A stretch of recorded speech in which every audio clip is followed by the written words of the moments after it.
প্রথমে ময়দা নিয়ে নিব। ময়দাটার ভিতর দিব স্বাদ মতন লবণ আর সয়াবিন তেল।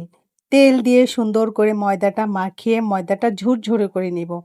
তারপর পরিমাণ মতন পানি দিয়ে ময়দাটা মেখে নিব পরোটার খামিরের জন্য। এখন ছোট ছোট লেচি করে নিব পরোটার জন্য। এখন ময়দা আর সয়াবিন তেল দিয়ে একটা পেস্ট বানাবো, যেন পরোটার ভেতরে ক্রিস্পি আর ভাজে ভাজে যেন লেয়ার পড়ে। এখন মিষ্টি হওয়ার জন্য একটু শিরা বানিয়ে নিব। কড়াইতে পানি দিয়ে দিয়েছি আর পানির ভেতরে চিনি দিয়ে পানিটা ফুটিয়ে নিয়েছি। বেশি মিষ্টি করা যাবে না, এমনভাবে চিনি দিতে হবে যেন অতিরিক্ত মিষ্টি যেন না হয়। এখন আমি পরোটাটা বেলে নিচ্ছি আর পরোটার ভেতরে পেস্টটা লাগিয়ে নিচ্ছি। যে পেস্টটা বানিয়ে রেখেছিলাম, এই পেস্টটা পরোটার ভাজে ভাজে দিতে হবে।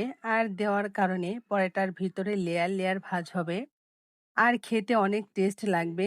এটা দেখে বুঝে নিতে হবে যে কিভাবে ভাজ দিচ্ছি। একদমই সহজ বানানোটা, শুধু একটু খেয়াল রাখতে হবে যেন ভিতরের পেস্টটা বের হয়ে না যায় পরোটা বেলার সময়। এই পরোটা এক আপুর কাছ থেকে শেখা। এই পরোটা চা কিংবা যে কোনো কিছুর সঙ্গে খেতে দারুণ লাগে। আমি আবার ফিরনি রান্না করছি, সেটা দিয়েই খাবো। আর আমার ছেলে ফিরনি খেতে বেশি পছন্দ করে, এর জন্য এই পরোটা খেতে দারুণ, মুখে দিলে মিলিয়ে যায়। আপনারা বাসায় অবশ্যই ট্রাই করে দেখবেন, খুবই ভালো লাগবে খেতে।